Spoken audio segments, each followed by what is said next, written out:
Notre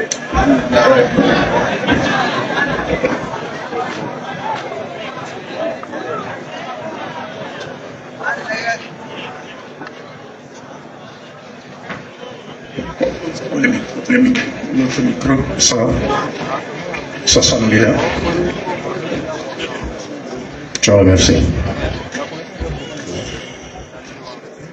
Assalamu alaikum wa rahmatullahi wa barakatuh.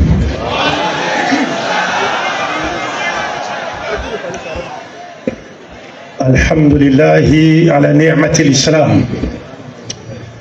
والصلاة والسلام على من جاء على فترة من الرسل لأن لا يكون للناس على الله حجة بعده وعلى آله وعلى جميع الأنبياء والمرسلين وبعد. ربي اشرح لي صدري ويسر لي أمري واحلل عقدة من لساني يفقه قولي. سبحانك لا علم لنا إلا ما علمتنا إنك أنت العليم الحكيم.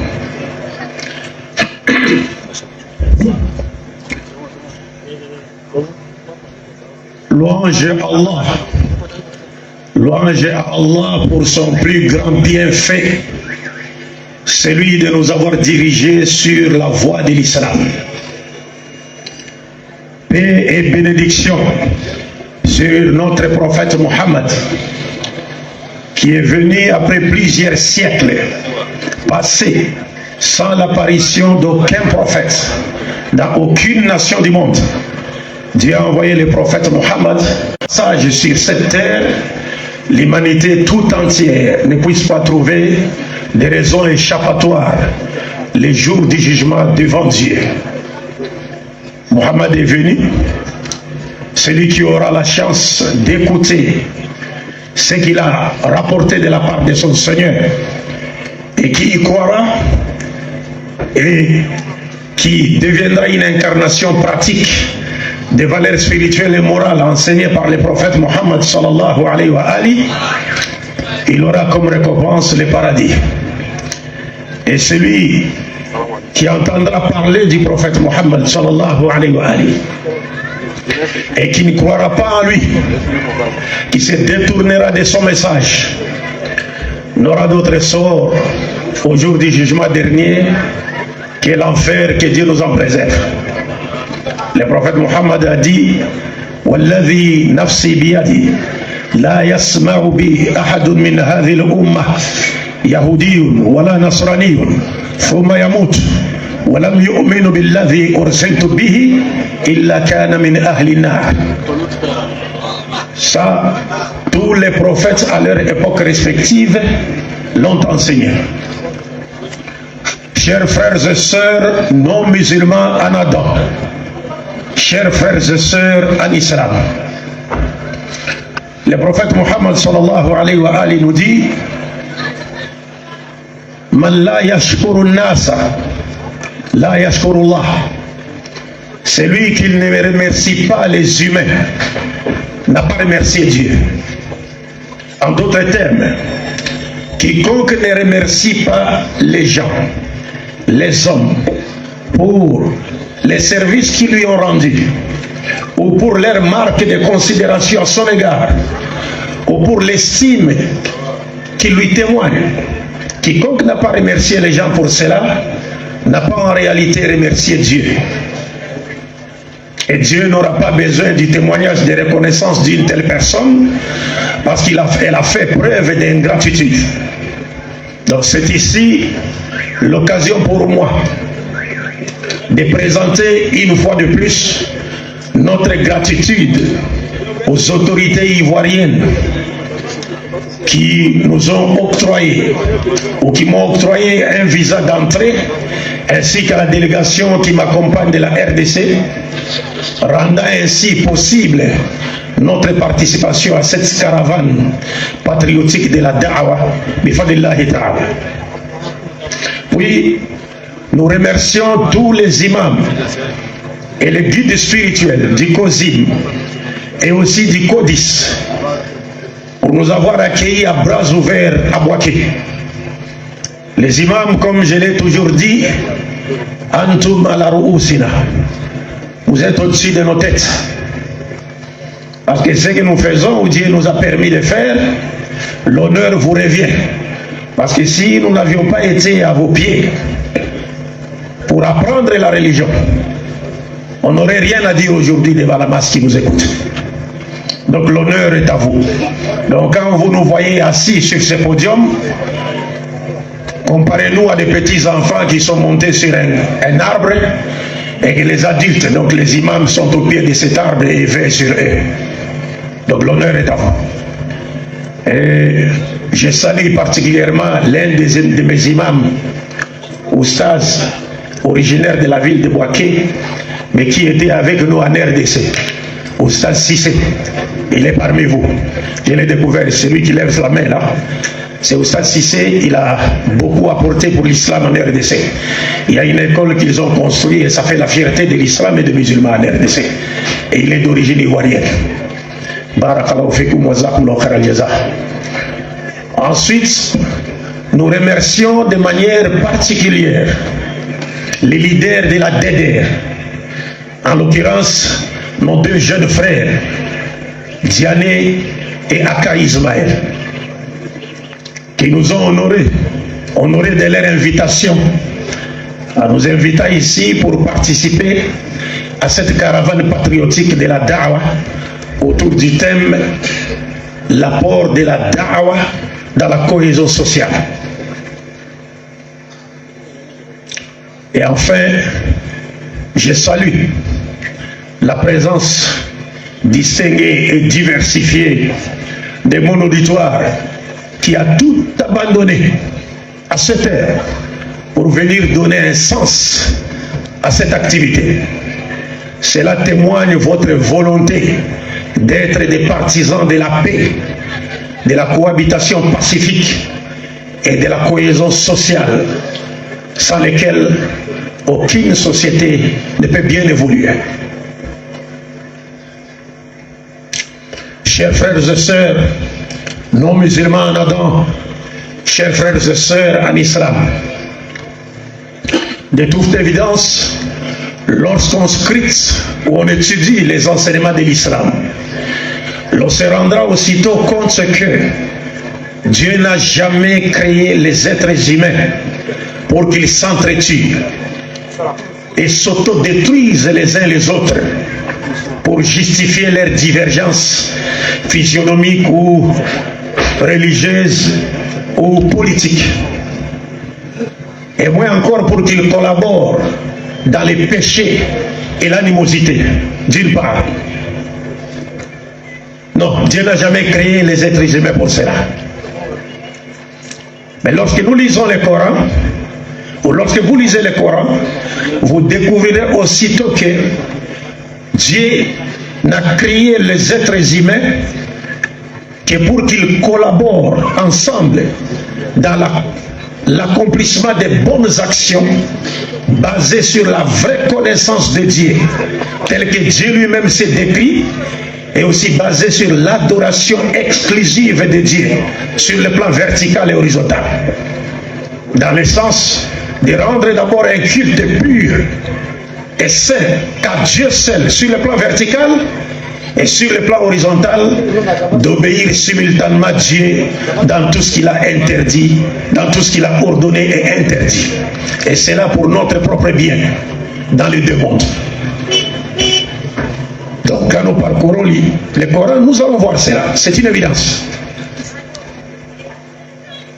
Cela étant, il y a aujourd'hui une nécessité qui se fait sentir. Connaissant les réalités de notre monde, le monde qui nous entoure, et même ici en Côte d'Ivoire, la nécessité se fait sentir aujourd'hui dans le monde d'intensifier et d'accorder un accent particulier sur les discours appelant à la promotion de la paix, du vivre ensemble, de la cohésion sociale et aussi de la consolidation de l'unité nationale. Toutes ces valeurs positives de l'humanité, ou, si vous voulez, je voulais dire, la stabilité sociale, le développement d'un pays et aussi la préservation de l'intégrité territoriale d'un pays, toutes ces choses-là dépendent de ces valeurs positives de l'humanité que nous venons d'énumérer. Si nous ne travaillons pas pour la promotion de ces valeurs, alors nos sociétés respectives vont courir à court ou à long terme à leur autodestruction respective. C'est pourquoi il est important d'œuvrer dans ce sens-là. Et aujourd'hui, donc notre thématique, comme cela vous a été indiqué, tourne donc autour de ce sujet qui est plus que vital pour la survie d'une nation. Et nous l'avons formulé, l'apport de la dawa dans la cohésion sociale. Bientôt, je vais rentrer dans le vif du sujet. Mais avant cela, étant donné l'amalgame sur l'islam, qui serait une religion qui aurait été inventée par Mohammed, et aussi une religion qui rimerait avec la violence ou le terrorisme, étant donné cela, il me semble impératif de commencer par jeter un éclairage succinct sur cette campagne de désinformation, et cela pour rendre à l'islam ses lettres de noblesse. C'est pourquoi je vous annonce que le parcours de mon exposé, le temps nous fait déjà défaut. Je vais essayer d'être vraiment bref à l'extrême, mais je vous annonce que le parcours de mon exposé s'ouvrira donc par une justice que je me dois de rendre d'abord à l'islam. Et juste après, nous allons ensemble voir deux principes seulement. Il était prévu que je vous entretienne au moins sur 8 ou 10 principes islamiques et universels qui concourent naturellement à la promotion et à la consolidation de la cohésion sociale. Et si l'on ne respecte pas ces principes-là, toute notre société ou toutes nos sociétés courront à leur perte. Mais faute de temps, je me limiterai à 2 principes seulement. Inch'Allah. Donc, je vais devoir commencer par le premier point. Mais avant cela, j'aimerais ici présenter mes excuses à l'assistance qui m'écoute.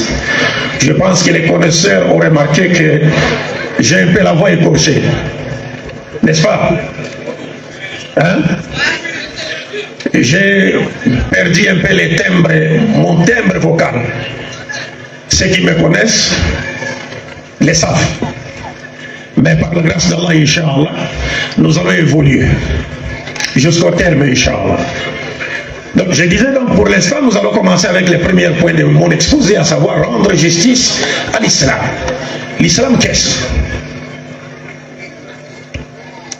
Vous le savez tous, je l'espère, mais je me dois de vous les rappeler.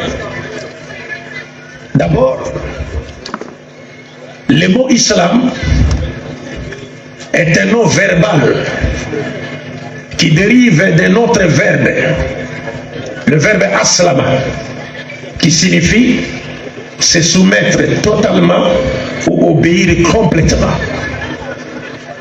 Donc du point de vue linguistique, islam veut dire soumission totale ou obéissance complète. Mais dans le contexte religieux, ou du point de vue religieux, l'islam veut dire soumission totale à Dieu ou obéissance complète à Dieu. En d'autres termes, lorsqu'on parle de l'islam dans le contexte religieux, cela évoque notre relation au Créateur.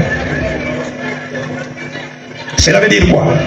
Cela veut dire, lorsqu'on parle de l'islam, ça veut dire, cela consiste pour l'homme à reconnaître d'abord l'existence de son Créateur pour démentir l'athéisme. Dans un premier temps, quand on dit l'islam, ça dit l'homme reconnaît d'abord par l'islam l'existence de son créateur pour démentir l'athéisme.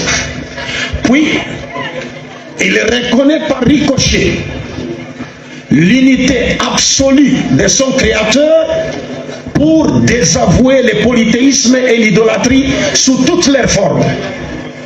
Et enfin, par l'islam, l'homme reconnaît que son attitude sur cette terre vis-à-vis de son créateur et doit être celle de soumission totale à la volonté de son Seigneur dans tout ce qu'il ordonne et interdit, et cela sur le plan vertical comme horizontal. C'est ça l'islam.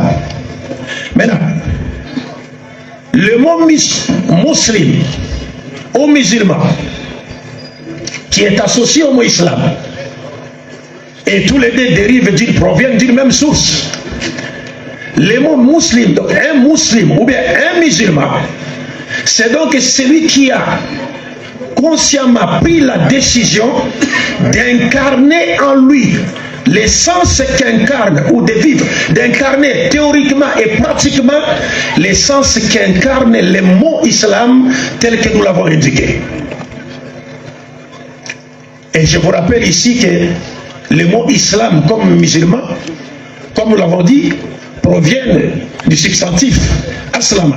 Et aslama lui-même dérive d'un autre verbe qui est donc salama. Salama qui veut dire être en paix. Être en paix. Donc un musulman, c'est celui qui est en paix avec Dieu, en paix avec soi-même, en paix avec ses semblables, et même en paix avec la nature qui l'entoure et dont il fait partie. C'est ça un musulman. Il est en paix avec tout. C'est pourquoi le prophète Mohammed, sallallahu alayhi wa alayhi, lorsqu'il a été interrogé sur ce qu'était le musulman, ou ce qu'était un musulman, le prophète a dit: Al-Muslimu man salima nasu min lisanihi wa yadihi. Le musulman, c'est celui qui sécurise les gens par sa langue et par sa main. C'est comme ça que le prophète a défini le musulman. En d'autres termes, le musulman, c'est celui dont les gens ne craignent pas sa parole et moins encore ses actes. Le musulman, c'est celui dont les gens sont à l'abri du mal de sa langue et aussi du mal de ses actes. C'est celui-là qui est musulman tel que l'a défini le prophète Mohammed sallallahu alayhi wa alayhi. Cela voudrait dire quoi?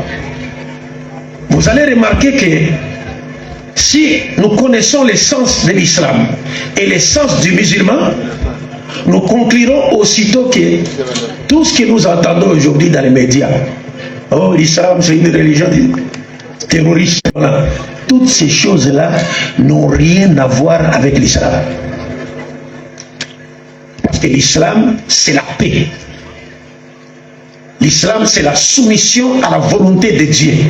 Et la soumission à la volonté. Et la paix n'est que la conséquence de la soumission à la volonté de Dieu. Donc quand vous vous soumettez à la volonté de Dieu, vous ne récolterez que la paix.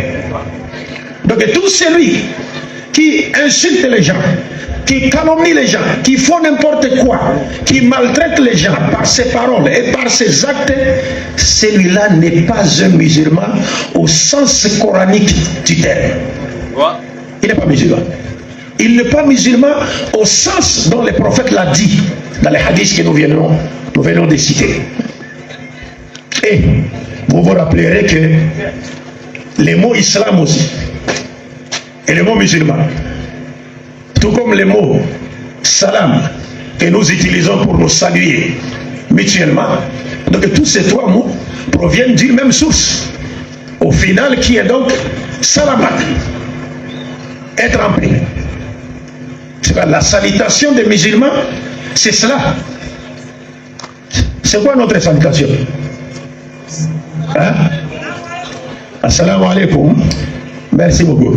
Ouais. Le prophète, mais assalam ici, C'est l'un des noms de Dieu. Le prophète Muhammad sallallahu alayhi wa sallam dit As-salam ismun min asma'illahi ta'ala wudiya fil ard fafshu as-salam baynakum. Les mots As-salam, la paix, est l'un des noms de Dieu. Dieu a placé ces noms-là sur terre. Saluez-vous, c'est-à-dire répandez la paix sur terre en vous saluant par ces noms. C'est la paix. Oui. Et il est interdit. Il est interdit. Oui, même en islam, le prophète Muhammad sallallahu alayhi wa sallam nous interdit même de commencer par d'engager une conversation avant de saluer la personne avec laquelle vous voulez parler. Dans un hadith, le prophète dit Man bada'a bil kalami qabla as-salam fala tujibu. Celui qui commence par parler, ou celui qui engage une conversation avec quelqu'un sans l'avoir au saluer au préalable, alors ne lui répondez pas. Bon, cet hadith a été déclaré bon par bon nombre des érudits contemporains, notamment Cheikh Albani dans sa silsila et aussi dans les Jami' Sahih. Il a considéré, il a qualifié cet hadith de bon. Et avant lui, le Cheikh Ibn Qayyim al-Jawziyya l'a également qualifié de bon. Et vous allez voir que quoi de plus logique que de commencer par saluer une personne avant d'engager une conversation avec elle. C'est plus logique, ça relève même du bon sens. Vous ne pouvez pas voir quelqu'un assis là-bas, vous êtes de passage, vous êtes en train de chercher par exemple une personne dans les quartiers, vous ne vous rappelez plus de son adresse, et puis vous voyez les gens assis là-bas, vous venez, oh, mais où habite Jakite? C'est n'importe quoi ça. Vous ne saluez pas et vous commencez directement à demander aux gens comme s'ils sont vos sentinelles. Alors le prophète nous dit Man bada'a bil kalami qabla as-salam fala tujibu. Celui qui commence à engager une conversation avant de vous avoir salué, ne lui répondez pas, parce que ça relève du bon sens. Il doit d'abord vous souhaiter la paix.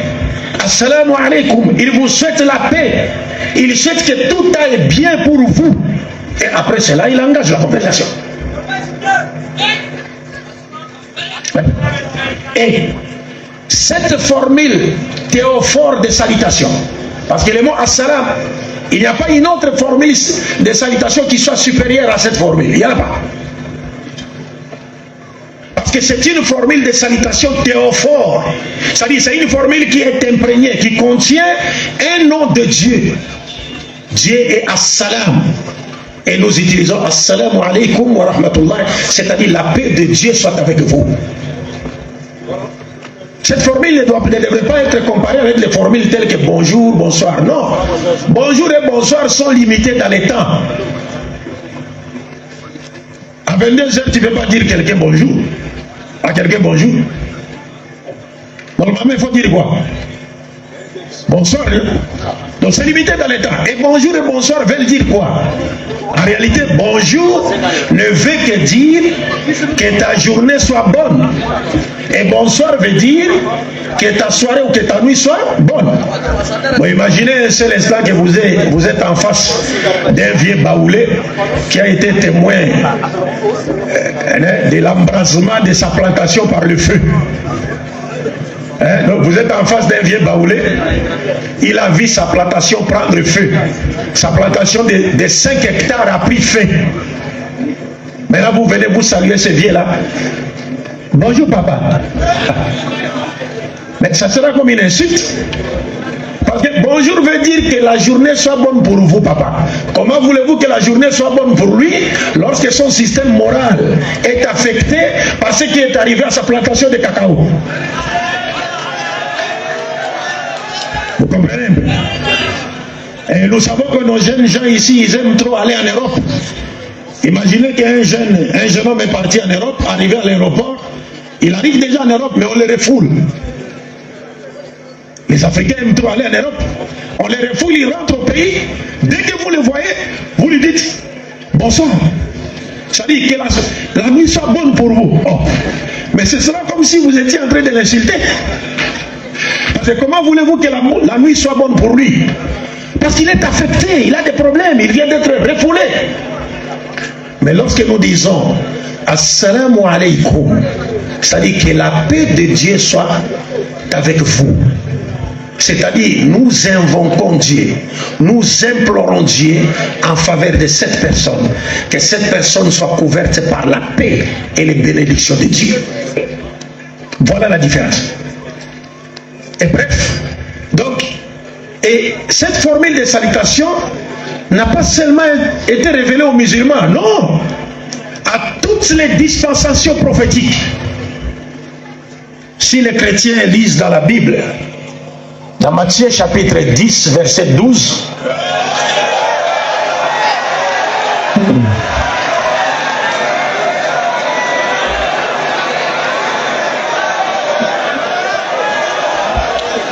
Takbir, takbir, takbir. Donc je disais que dans Matthieu chapitre 10, verset 12, Jésus-Christ s'adressant à ses disciples, leur avait dit: quand vous rentrerez dans une maison, dites aux occupants de cette maison-là, la paix soit avec vous. En arabe, assalamu alaikum.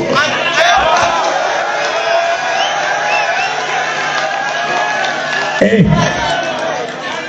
dans Luc, ordinateur, dans Luc chapitre combien? Combien? Ah, t'as vu?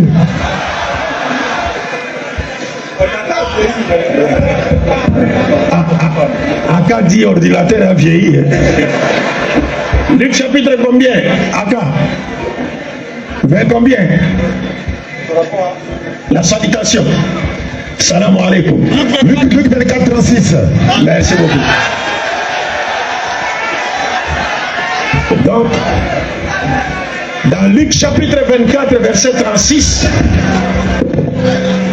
dans Luc chapitre 24, verset 36, Nabi Isa, Jésus-Christ lui-même, lorsqu'il se présenta devant ses disciples, il les salua en ces termes. Il leur dit: la paix soit avec vous. Shalom lachem, en arabe, assalamu alaikum.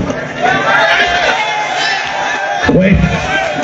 Donc, c'est pour dire que l'enseignement de Nabi Isa alayhi salatu wassalam et l'enseignement du prophète Muhammad alayhi salam sur la formule de salutation, sur la même formule de salutation, montre que leur source d'inspiration est une. Ça montre que la source d'inspiration de Nabi Isa, Jésus-Christ, et de Nabi Muhammad est une. Ils l'ont élevé. Et cela montre également qu'ils n'ont prêché de la part de Dieu qu'une seule religion.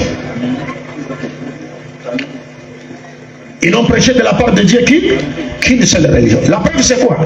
La preuve c'est que le prophète Muhammad, sallallahu alayhi wa alayhi, parlant de la religion qui a été prêchée par tous les prophètes, il dit, je cite, il dit: Al-Anbiya'u ikhwatul li'allatin, dinuhum wahid, wa ummahatuhum shatta. Le prophète Muhammad sallallahu alayhi wa alayhi dit: les prophètes de Dieu sont comme des frères consanguins. C'est-à-dire, ils sont comme des frères nés d'un même père, mais leurs mères sont différentes. Donc, il explique cela. Pourquoi ils sont comme les prophètes, tous les prophètes de Dieu sont comme des frères nés d'un même père, mais de mères différentes. Comment ça? Il explique en disant: ils sont comme les frères nés d'un même père, parce que leur religion est une. Leur religion est une. Et c'est la religion qui invite l'humanité à se soumettre à la volonté de Dieu, à adorer Dieu sans l'associer avec qui ou quoi que ce soit, et à l'obéir simultanément dans tout ce qu'il ordonne et interdit. Donc, tous les prophètes de Dieu ont appelé à cela. Et il dit: et ils sont comme des frères nés de mères différentes. Pourquoi? D'abord, ils sont sortis des nations différentes. Dieu a envoyé des prophètes partout avant l'avènement du prophète Mohammed. Mais ce qui est visé ici, comme les oulémas expliquent, ils sont comme des frères nés de mères différentes, mais d'un seul père, parce qu'ils ont apporté des lois différentes sur le plan des formes pour pouvoir s'adapter aux exigences de leur époque respective. Mais les prophètes n'ont prêché qu'une seule religion. Le prophète Mohammed nous dit que Dieu a envoyé plus de au moins 124 000 prophètes. Imaginez si Dieu a envoyé 124 000 prophètes au monde. Dirions-nous que ces 124 000 prophètes, chacun d'eux avait enseigné une religion qui soit différente de celle des autres?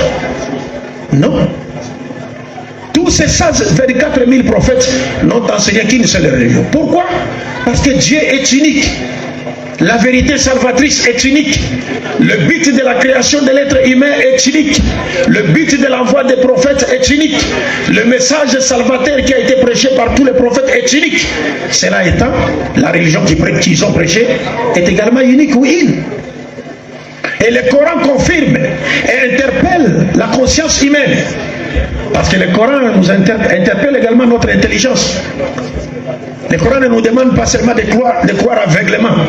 Il nous demande de croire et il fournit aussi des preuves pour nous montrer que nous devons croire à ce en quoi il nous a appelés. Dans le Saint-Coran, dans la Sourate Al-Imran, chapitre 3, verset 83-85, Dieu dit, s'adressant aux êtres humains, il dit Afaghayra dinillahi yabghun walahu aslama man fi samawati wal ardi taw'an wa karha wa ilayhi yurja'un. Regardez ça. C'est un verset du Coran. Dieu nous dit dans ce verset du Coran, les êtres humains cherchent-ils une autre religion que celle de Dieu? Pourquoi les êtres humains chercheraient-ils une autre religion que celle de Dieu? Dieu ajoute le verset dit, comment les êtres humains chercheraient-ils une autre religion que celle de Dieu, alors que tous ceux qui sont dans les cieux et sur la terre se soumettent de gré ou de force à la volonté de Dieu? Regardez ça. Dieu nous dit que tous ceux qui sont dans les cieux et sur la terre se soumettent volontairement ou involontairement, d'une manière ou d'une autre, à la volonté de Dieu. C'est-à-dire, ce passage du Saint-Coran nous montre clairement que la règle de soumission est une loi qui s'impose à toute la création. C'est-à-dire toutes les créatures célestes et terrestres se soumettent de gré ou de force d'une manière ou d'une autre à la volonté de Dieu. Regardez ici. Nous marchons sur quoi? N'est-ce pas? Nous marchons sur nos deux jambes, nos deux pieds. N'est-ce pas? Mais est-ce qu'on peut renverser? On commence à marcher sur la tête. Non. On se soumet à la volonté de Dieu. Nous mangeons par quoi? Par la bouche. Est-ce qu'on peut changer? Non, mais il arrive que lorsque quelqu'un tombe malade et qu'il ne peut pas manger, on lui fasse quoi? On lui donne des aliments à travers quoi? Les sondes, sérum, n'est-ce pas? Mais même si cela arrive, c'est-à-dire cette intelligence qui a permis à l'homme de nourrir son semblable à travers cette voie-là, cette intelligence lui a été donnée par Dieu. Le Coran nous dit Dieu enseigne à l'homme ce qu'il ne savait pas. Tout ce que nous faisons ici, c'est-à-dire vous pouvez même voir, vous avez ce téléphone ici, Samsung, pliable. Maintenant vous dites, en tout cas, les blancs sont forts, hein? En réalité, quand tu dis les blancs sont forts, hein, c'est comme si tu as fait du couvre, mécréance. Parce que, comment veux-tu que les blancs soient forts? Parce que l'intelligence qui lui a permis de fabriquer ce téléphone n'est pas de lui. Lui et son intelligence appartiennent à Dieu. Donc ce n'est pas le blanc qui est fort. Il faut dire plutôt Alhamdulillah et louange à Dieu qui a accordé aux humains l'intelligence de fabriquer de tels téléphones ou tels portables. Il faut toujours rendre louange à Dieu. Parce que vous, C'est Dieu qui enseigne à l'homme ce qu'il ne savait pas. Bref, mes chers frères et sœurs en islam, mes chers frères et sœurs en Adam, nous osons croire que vous avez tous compris que l'islam n'est pas du tout une nouvelle religion qui aurait été inventée par le prophète Mohammed. Non.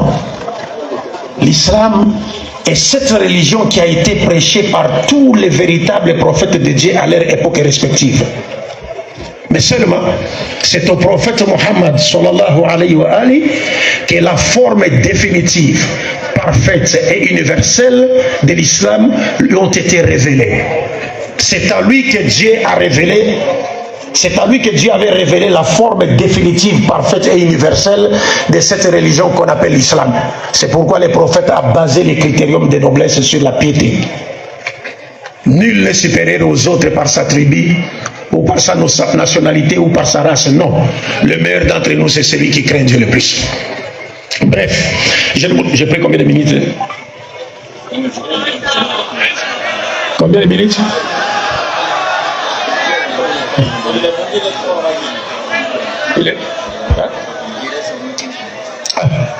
Mais j'ai pris beaucoup de minutes comme ça, il fallait me le dire. Takbir. Bref, maintenant mes chers frères et sœurs, je m'en vais partager quelques principes universels avec vous. Je crois, je vais supprimer beaucoup de points que je prévis d'évoquer ici, parce que faute de temps, et je pense que dans notre caravane ou notre tournée, Inch'Allah, il y aura d'autres points que nous allons évoquer, Inch'Allah, ailleurs, à Galois, Ma et ailleurs, Inch'Allah. Ici, donc, je vais devoir me résumer à l'extrême pour finir. Et je vais laisser beaucoup de points à côté. Mais je voudrais seulement vous présenter deux principes islamiques et universels qui concourent naturellement à la promotion et à la consolidation de la cohésion sociale et sans respect desquels nos sociétés courront à leur perte. Deux principes, parmi les 8 ou 10, même plusieurs, selon les savants. Parmi les 8 ou 10 principes, nous allons prendre deux seulement. Et vous allez comprendre que la compréhension de ces deux principes et l'incarnation théorique et pratique de ces deux principes dans notre vie quotidienne contribuera à la promotion et à la consolidation de la cohésion sociale partout dans le monde. Parce que le message de l'islam est universel. Et la da'wah, comme on vous l'a dit, parce que le thème c'était l'apport de la da'wah. Oui, la da'wah n'est autre que l'appel de tous les hommes, n'est-ce pas, vers ce qui est mieux pour eux dans ce monde et dans l'au-delà. Si l'on peut résumer la da'wah, le concept de da'wah. Et ça, c'est en conformité avec, c'est-à-dire l'esprit des enseignements qui nous ont été donnés par les ulémas. C'est-à-dire dans la terminologie des érudits musulmans, la da'wah veut dire aussi l'appel de toute l'humanité, de tous les hommes, vers ce qui est mieux pour eux dans ce monde et dans l'au-delà. Pour ne pas aller dans plus de détails, parce qu'il y a d'autres dimensions aussi définitionnelles de la da'wah. Et cela ne concerne pas le contexte de ce soir. Bref, le premier principe qui concourt à la promotion et la consolidation de la cohésion sociale dans une société est énoncé dans le chapitre 49, verset 13, si je ne m'abuse, du Saint-Coran. Si j'ai oublié, ouais, Surat al-Hujurat. Dieu nous dit dans ces versets ceci. Ya ayyuhan nas, inna khalaqnakum min dhakarin wa untha waj'alnakum shu'uban wa qabaila lita'arafu inna akramakum 'inda Allahi atqakum.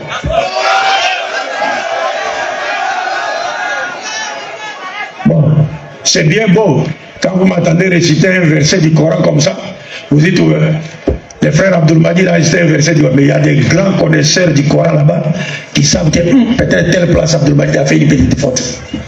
Je demande pardon à tous les bouffages qui sont là. Barakallahu fikum wa jazakumullahu khairal jaza. Antum ala ru'usina. Est-ce que vous comprenez? Méditons ensemble sur ces passages du Saint-Coran, qui est plus que capital. Dieu dans ces passages dit ceci: ô vous, les êtres humains. Je vous rappelle que dans le Coran, lorsque Dieu s'adresse aux musulmans, il les appelle Ya ayyuhalladhina amanu, ô vous qui avez cru, ou bien ô vous qui avez la foi. Et quand Dieu s'adresse aux chrétiens et aux juifs, il les appelle Ya ahlal kitab, ô les gens du livre. Et quand Dieu s'adresse aux polythéistes, idolâtres et même athées, il les appelle kafiroun, de mécréants, mouchirkoun.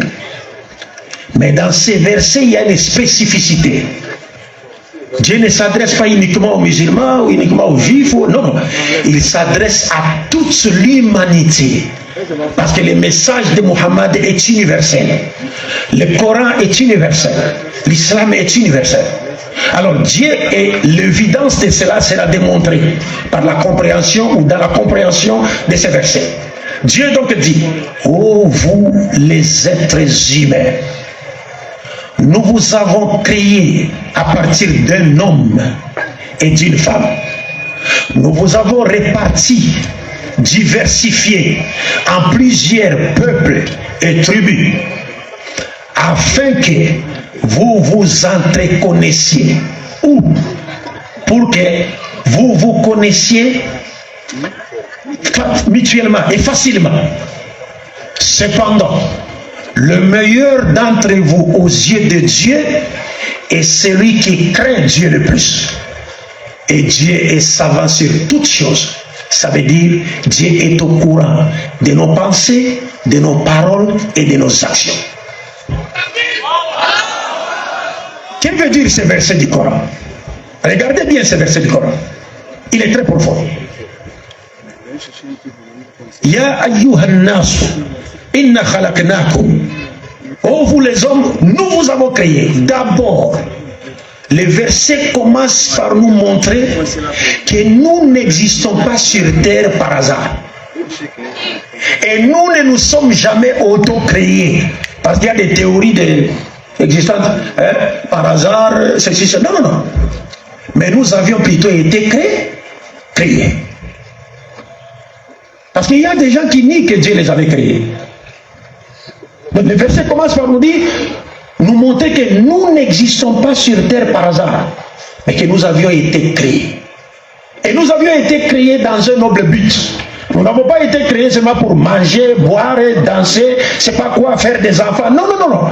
Il y a un but, un noble but pour lequel nous avions été créés, et ce but a été clairement indiqué dans le Coran. Le premier verset nous montre ça. La première partie du verset. La seconde partie du verset nous dit quoi?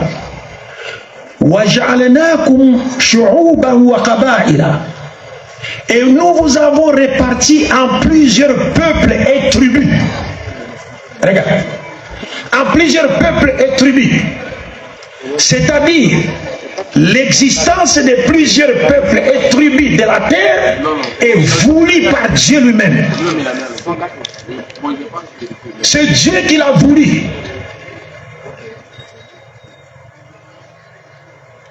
L'existence des Bété, l'existence des Baoulé, l'existence des Dida, l'existence des Djoula, l'existence des Ani, c'est Dieu qui l'a voulu. Personne ne peut changer ça.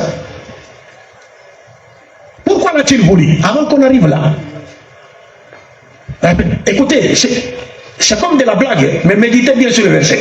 Il dit, nous vous avons répartis en plusieurs peuples et tribus. Mais imaginez un seul instant le nombre de peuples, d'ethnies et de tribus dans le monde. Hein? Déjà, je vous rappelle que mon pays, la RDC, regorge 250 ethnies, 450 tribus et 212 dialectes parlés, dont 4 ont le statut de langue nationale, à savoir les Lingala, les Swahili, les Chiluba et les Kikubo.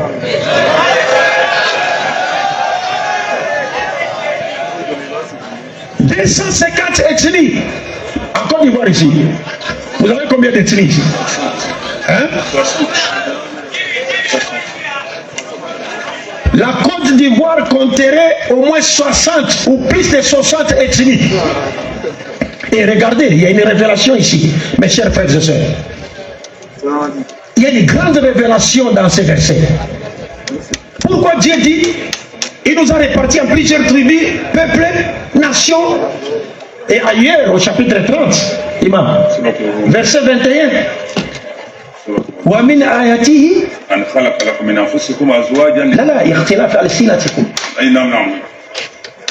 Le verset, Dieu nous dit parmi ces signes et qu'il nous a créés, parmi les signes du pouvoir de Dieu, c'est le verset 22. Hein? Vous pouvez me lire ce verset? Oui, lisez-le, lisez-le. Ah. Vous voyez? Parmi les signes du pouvoir de Dieu, c'est qu'il nous a, après nous avoir créés, répartis en plusieurs peuples, tribus, il dit aussi et aussi la diversité de quoi? De vos langues et des couleurs de votre peau. C'est Dieu qui a fait tout ça. Pourquoi il a fait tout ça? Regarde, maintenant il ajoute les versets. Les premiers versets qu'on a dit. Lita'arafu. Lita'arafu. C'est pour que vous vous entreconnaissiez. C'est pour que vous vous connaissiez facilement et mutuellement. C'est-à-dire la diversité de tribus, ethnies, clans, couleurs, langues. Toute cette diversité-là, Allah l'a voulu pour nous permettre de nous connaître facilement. Facilement. Et il faut retenir que toutes ces tribus qui existent, chacune d'elles a sa tradition, chacune d'elles a sa coutume, chacune d'elles a même sa culture. Mais regardez maintenant, ici seulement en Côte d'Ivoire, ici, le nombre de tribus de la Côte d'Ivoire. Donc chacune des tribus de la Côte d'Ivoire a sa tradition et sa coutume. Maintenant, prenez les traditions et coutumes de toutes les tribus du monde. Donc, nous avons au moins 196 ou 197 pays officiellement reconnus par les Nations Unies. Maintenant, dans chacun de ces pays-là, il y a combien de tribus? Il y a combien de langues? Il y a combien de traditions? Il y a combien de coutumes?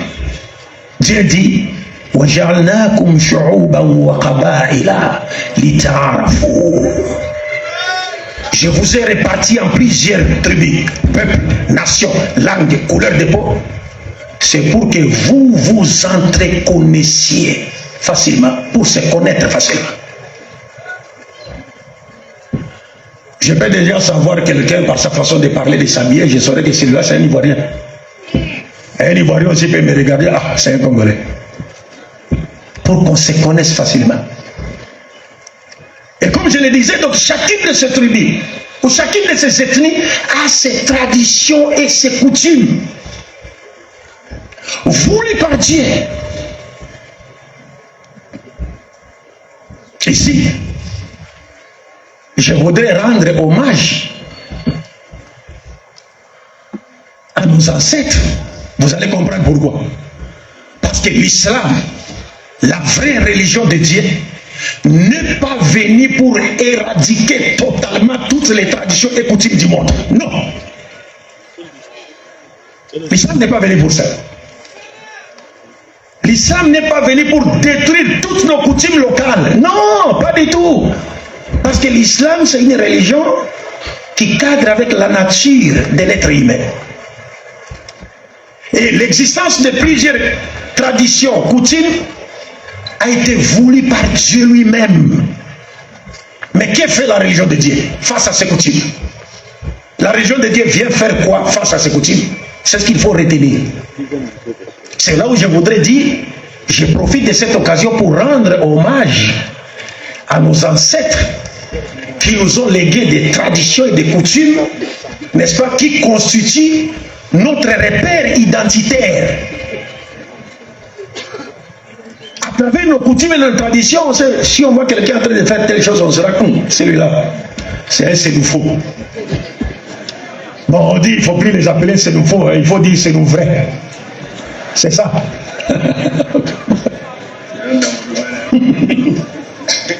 Vous comprenez? Vous voyez telle personne faire telle chose, vous dites non, celui-là c'est un bêté. Celui-là c'est un baoulé. Toutes ces coutumes-là que nos ancêtres nous ont léguées ont été voulues par Dieu. Leur existence a été voulue par Dieu avant que la révélation ne vienne. Parce que ce sont des choses qui nous donnent la fierté d'appartenir à telle ou telle tribu, d'appartenir à telle ou telle ethnie, d'appartenir à tel ou tel pays. C'est Dieu qui l'a voulu. Et celui qui va œuvrer pour combattre cela serait en train de ramer à contre-courant de la volonté de Dieu. Maintenant, la révélation de Dieu vient faire quoi face à ces coutumes? C'est là. La révélation de Dieu vient faire quoi face à ces coutumes? Seulement parce que vous savez, les ancêtres qui ont élaboré, qui ont conçu et élaboré des coutumes que nous avons héritées d'eux, ils l'ont élaboré à l'aide de leur quoi? Raison, dans leur intelligence. Or, le pouvoir de l'intelligence ou de la raison humaine est limité. L'intelligence ou la raison humaine est limitée. C'est-à-dire, vous pouvez concevoir des choses, établir des choses, vous pensez que tout est bien, alors qu'en réalité, il y a du bien, il y a aussi du faux. Donc, quand les ancêtres élaboraient les traditions, les coutumes, ainsi de suite, ils les faisaient à l'aide de leur intelligence humaine, leur raison humaine. Or, le pouvoir de la raison est limité. C'est pour dire que les ancêtres n'avaient pas vraiment le pouvoir de connaître ce qui était bon et de ce qui ne l'était pas pour nous, et cela jusqu'à la fin du monde. Ils n'avaient pas ce pouvoir-là. Parce que leur intelligence est limitée. Il n'y a que la révélation de Dieu qui est absolue et qui ne contient pas d'erreur. Il n'y a que Dieu qui connaît tout ce qui est bien, tout ce qui est bon et mal pour l'humanité. Et non seulement pour l'humanité, mais aussi pour l'humanité dans tous les temps. Il n'y a que Dieu qui a cette connaissance-là.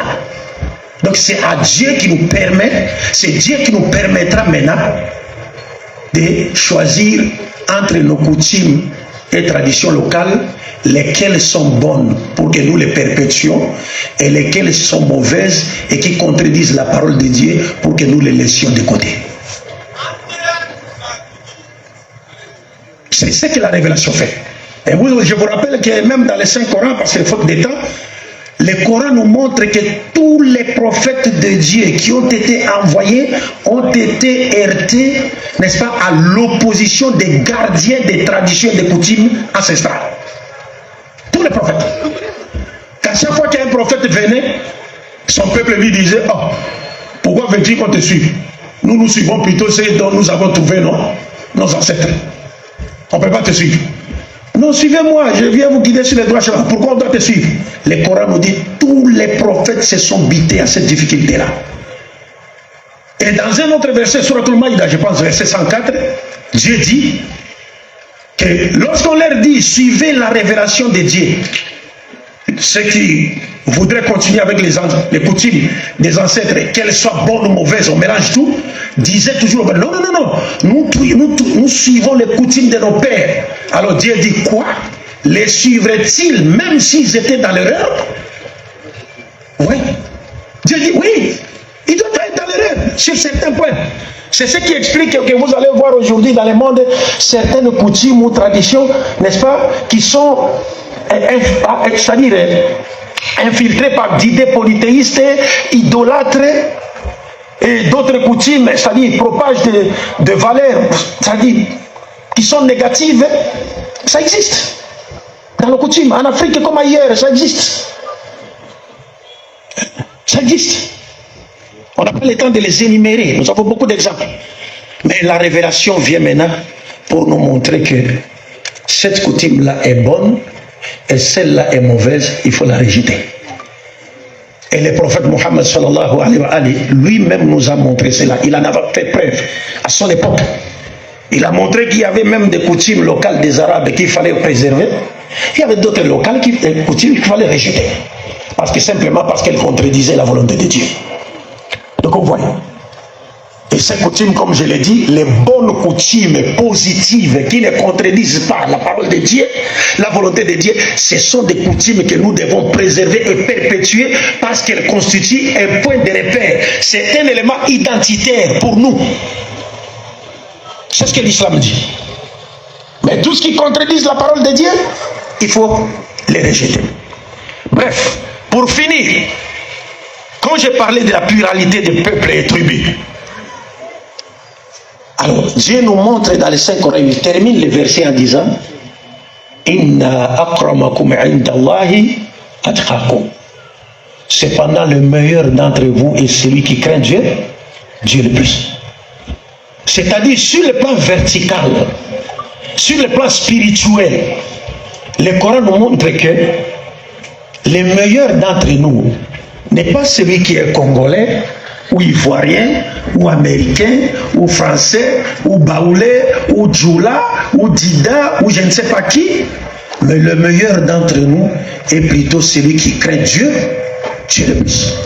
Mais pour arriver à craindre Dieu le plus, il faut retrouver la saine révélation qui a été prêchée par tous les prophètes de Dieu, dont les derniers est le prophète Muhammad sallallahu alayhi wa sallam.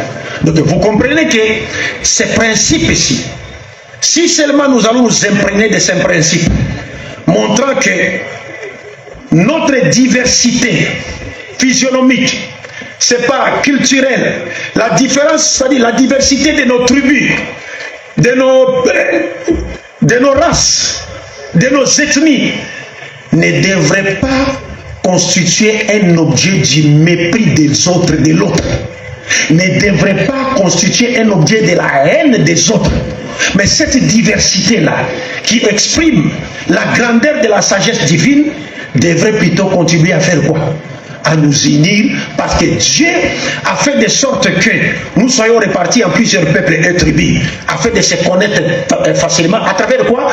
À travers les riches informations de nos différentes traditions, nos différentes coutumes et nos différentes cultures. Toutes ces différentes coutumes, cultures, pays, tous ces différents pays, chacun de nous a son pays. Tout cela, dans tous ces pays, c'est une banque de données. Une banque de données, des connaissances immenses que nous devons faire quoi? Nous échanger pour le bien-être de l'humanité.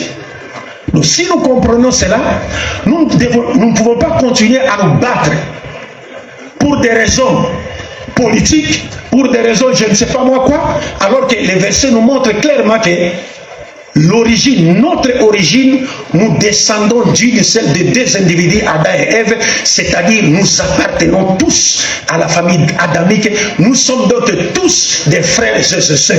Nous sommes tous des frères et des sœurs dans l'humanité. Nos divergences, c'est simplement pour nous permettre de nous connaître mutuellement. Lorsque nous sommes imprégnés de l'esprit téléologique de ces enseignements, de cet enseignement, nous ne nous permettrons jamais de haïr les autres. À cause de quoi?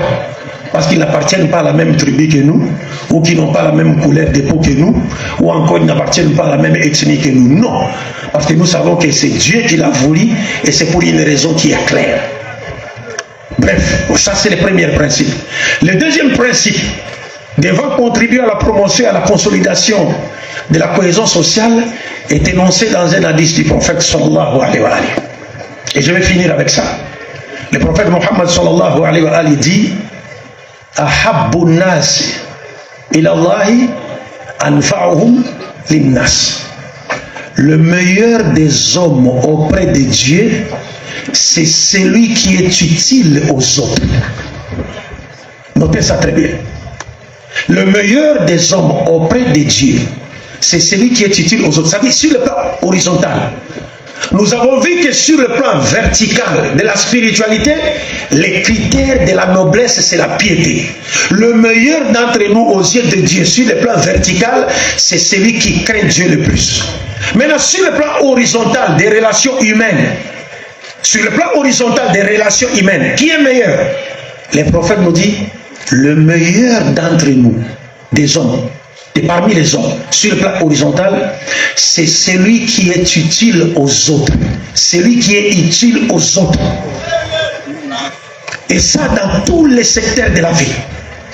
C'est un principe qui s'applique dans tous les secteurs de la vie. En d'autres termes, le meilleur fils de la Côte d'Ivoire ou la meilleure fille de la Côte d'Ivoire, c'est celui ou celle qui est utile à sa famille, qui est utile à sa communauté, qui est utile à son pays, qui est utile à ses compatriotes. Nous savons aujourd'hui qu'il est pratiquement impossible que nous puissions vivre totalement la cohésion sociale dans nos sociétés que lorsque nous sommes unis et sous la direction d'une personne, sur le plan horizontal. Donc aujourd'hui, si nous vivons dans un pays où il y a un président de la République qui est utile aux autres, c'est-à-dire qui travaille pour le bien-être de ses compatriotes, qui travaille pour développer son pays, qui travaille pour améliorer les conditions de vie de ses compatriotes, celui-là est meilleur. Celui-là doit être soutenu, il doit être félicité, il doit être accompagné. Parce que le meilleur, c'est celui qui est utile aux autres. Ce n'est pas celui qui appartient à ma tribu, ou celui qui appartient à mon ethnie, ou qu'il appartienne à ma tribu ou non. Le meilleur des hommes sur le plan horizontal, c'est celui qui est utile aux autres.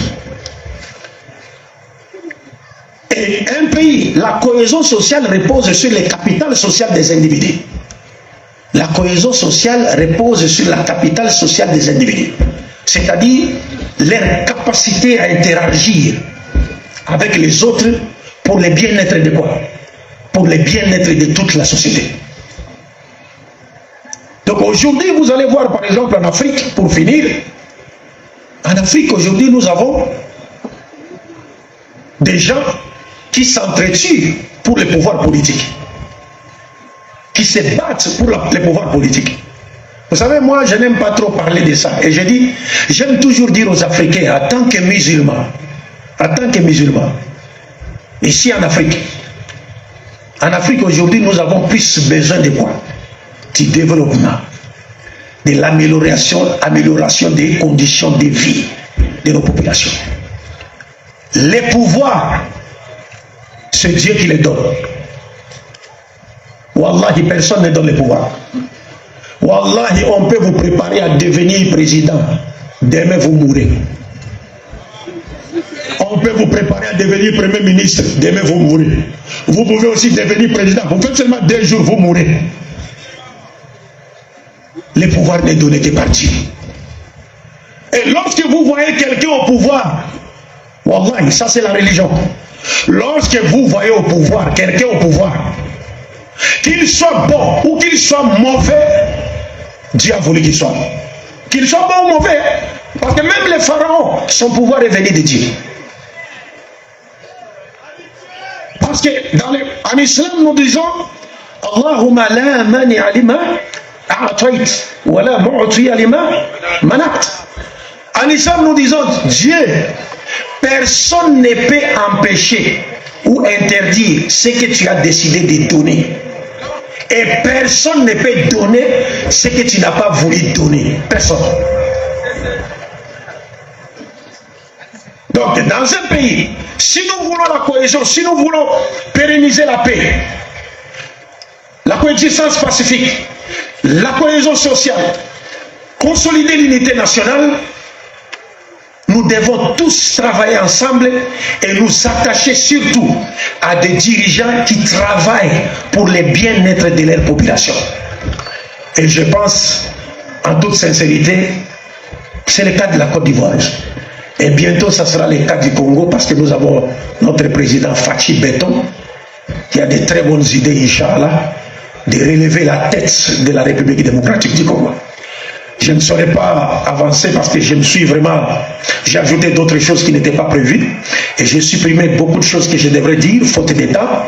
Mais la seule chose qui reste, vous savez, bientôt ça sera la CAN Bientôt, ça sera la canne, non? Et les éléphants vont constituer un moyen réel de cohésion sociale. Les éléphants, ils vont constituer un moyen réel de cohésion sociale. C'est-à-dire tous les Ivoiriens, de toute tendance confondue, toute tribu, ethnie, tous vont soutenir qui? Les éléphants. Mais si maintenant, si les éléphants ne préservent pas et n'augmentent pas la cohésion dans leur jeu, est-ce qu'ils vont atteindre leur objectif? Non. Il faut qu'ils fassent ça. Il faut qu'il y ait cohésion dans tous les matchs, dans leur jeu, dans tous les matchs qu'ils vont engager. Pour qu'ils atteignent leur objectif. Cela va de même pour les dirigeants et les populations qui doivent travailler ensemble. Lorsque vous avez des dirigeants qui travaillent pour le pays, la population ne doit que soutenir ces dirigeants pour le bien-être de tous. C'est ce que je peux dire en conclusion. Donc il ne me reste qu'à implorer Dieu pour qu'il préserve la Côte d'Ivoire. Que Dieu préserve la Côte d'Ivoire de toute tentative interne et externe de vouloir la déstabiliser. Que Dieu protège la population de ces pays. Que Dieu accorde la sagesse nécessaire aux dirigeants de ces pays pour leur permettre de diriger, de bien diriger ces pays pour le bien-être de toute la population. Et que Dieu fasse de sorte que l'organisation de la CAN, la Coupe d'Afrique des Nations, organisée en Côte d'Ivoire, soit un succès. Et qu'à la fin de cette Coupe de CAN, que la RDC reparte avec la Coupe Inch'Allah. Dites Amin.